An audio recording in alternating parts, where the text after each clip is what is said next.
met many people from different backgrounds, but I can tell you one thing. No matter where you go, your background always hunts you. So where I'm coming from, we have a natural tendency to say no, and being resistant against people that try to give you a hard time is what we do. And as you can imagine, when I saw the commentary on the Venture X videos I've done, I had to say something. Hi guys and welcome to the channel. If this is your first time to the channel, we're talking about points, credit, bonuses, and travel. Why do I need to say that? I would like to say something smarter. Like what's smart about credit cards? No. We're talking about points, credit cards, bonuses, and travel. If this is something that interests you, please like this video, subscribe. If you have any questions or comments, leave them down below. I will get back to you as soon as I can. Bravo. Having to deal with people is always tricky. Everybody has their opinions, everybody has their own experiences, and when it comes to credit cards, everybody has different needs and different likes. This is something I always try to make clear in my videos, but it looks like some people still take things very personally. I did videos before and I said why the Venture X is not the credit card that I would get, but I also make the case of why it's good. That video got so many thumbs downs that inspired me to create the next video, which was the last video that I'm talking about Venture X and why it's so good and why so many people like it. And yet many people didn't like that video because apparently the Venture X, according to them, has the same points value as an American Express Platinum. First of all, in what world?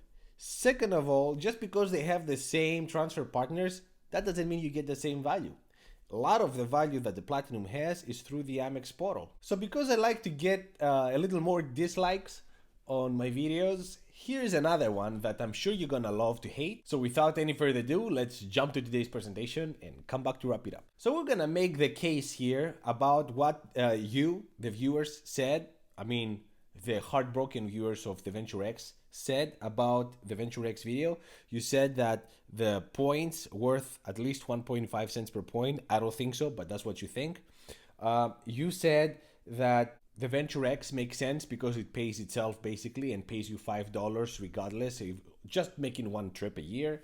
And you talked about the travel partners, how they're the same with the Platinum.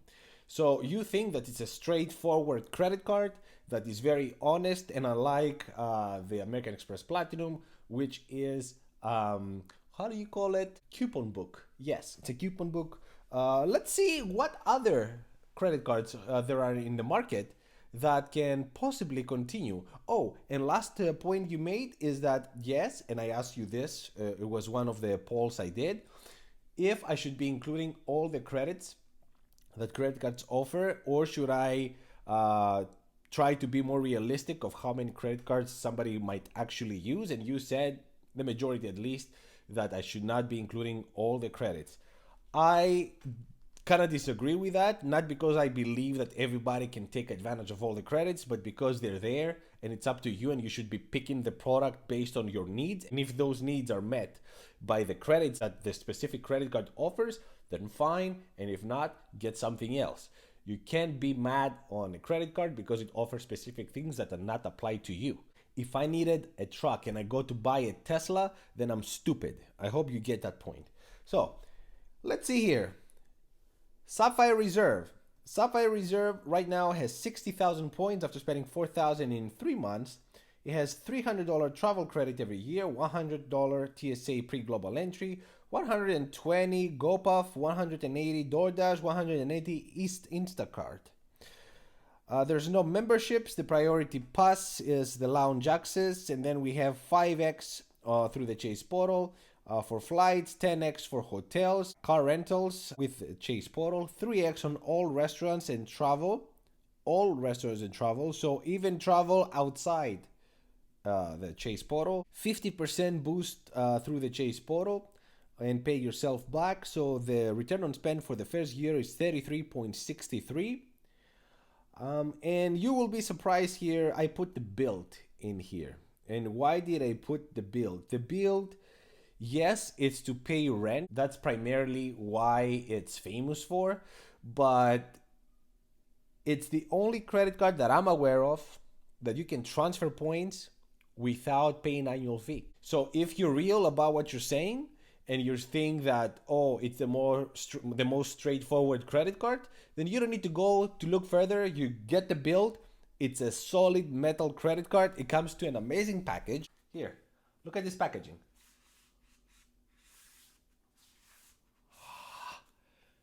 So satisfying. Double points on every first of the month, except for rent. There's no sign-up bonus, of course. 3-month DoorDash Dash with $5 credit. There's no lounge access. The multipliers is 1x on rent without the transaction fee, so it saves you the 3x that you would pay with any other credit card, 3% minimum, and it gives you 1 point. 2x on travel, 3x on restaurants, 1x on everything else. You need at least 5 transactions a month to do that. I didn't put any number on this one because we're looking sign-up bonuses and it just doesn't apply to this credit card. But assuming that you would use it, you would of course get return on spend. We're looking at the Venture X. We're looking at 75,000 points after spending 4,000 in 3 months. $100 TSA pre-global entry credit, 300 travel credit, 10,000 points every year, annually, anniversary. Memberships, Hertz President's Circle. The lounge access, we have unlimited visits a year at the Capital One lounges and Priority Pass. Multipliers, 10x on hotels, rentals through the portal, 5x on flights through the portal, 2x on everything else. The return on spend is 27.42. So we see here that for the first year, it loses on numbers from the Sapphire Reserve. For the second year, we apply our imaginary budget of $12,000 equally spread between travel, restaurants, gas, and groceries. And we see that the return on spend for the Sapphire Reserve is 3.69. The Bilt is 263. And for the Venture X, it's a 495. And now you might say, case closed. The Venture X is by far the best. We have basically 5% versus 3% versus 4%. So it's the better credit card. But I'm going to use your arguments against this slide right now. And I'm going to say what in reality would happen. So in reality, I would still have to live somewhere. So for 50% of you, I did a poll about this, 50% of you rent and 50% of you are homeowners. So for the 50% of you that rent, it's an expense that you typically don't get anything unless you are hitting a sign-up bonus, and you can only hit so many sign-up bonuses. So at some point, there will be a point in time where you're gonna have to pay either out of your bank account or with a Bilt credit card. So I'm not even gonna take this number and apply to the total spend that I'm doing on the credit card because I consider this a separate necessity that I would pay either way. I'm not doing it to hit the sign-up bonus. I'm not doing it for anything else. Instead of paying from my bank account, I pay through this credit card. So in my case, adding $30,000 a year that I pay in rent, plus the $12,000 here, it's gonna give me $765, but I'm not gonna apply that over $42,000. I'm gonna apply this over the $12,000 because the $30,000 I would pay either way. And it wouldn't make sense to pay with any other credit card because they would charge me 3%, but this doesn't and it gives me 1%. Or I would have to pay with my bank account. Unless I'm hitting a sign-up bonus, this is the way to do it for me. So I'm gonna apply the 765 to a 12,000 and that gives me 6.38. You might say this is not fair. You're using so much more and you're not really calculating that. But going back to what you said before, I'm using real life numbers. I would pay my rent anyway. I wouldn't be on the streets. The stuff that I would pay with other credit cards, I'm including here. So $12,000, it's gonna give me 6.38. That's why the asterisk.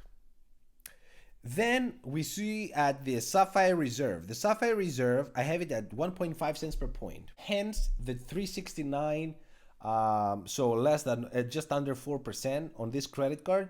And the argument needs to be made here.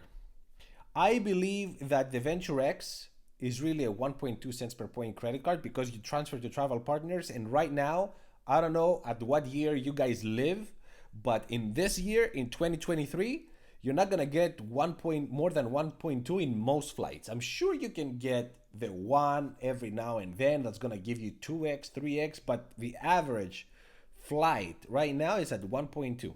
1.5 for the Bilt and 1.5 for the Sapphire Reserve is bare minimum because through the portal you would get at least 1.5 with a 50% boost on the Sapphire Preferred.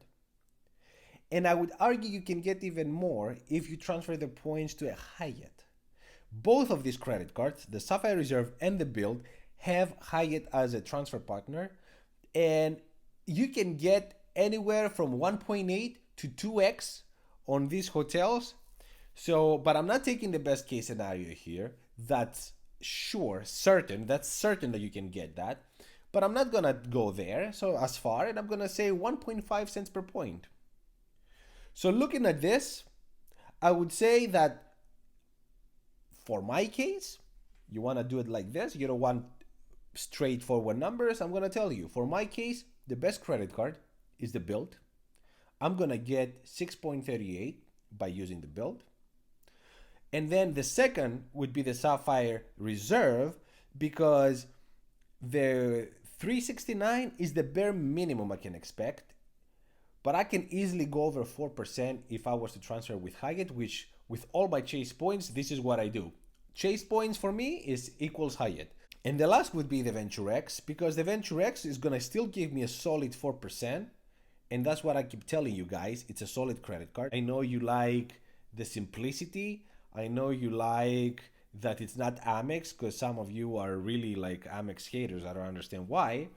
So yeah, I mean, it's a solid 4% credit card and I believe it's a keeper credit card, but it depends on your case. I would say it's equal to a Sapphire Reserve just based on Hyatt and on the fact that you can at least get that 1.5 cents per point, where in the Capital One you might get 1.5 cents per point, but it's not realistic to think that you will always be getting that. So for me, Bilt number 1, second Sapphire Reserve, third Venture X. That's it. Case closed. Let me know what you guys think. How do you like these credit cards? What do you think? If you think there's a better credit card than Venture X other than the ones I just showed, let me know in the comments down below. I'm very curious to see what you think. Thank you so much for watching. Until the next one, ciao.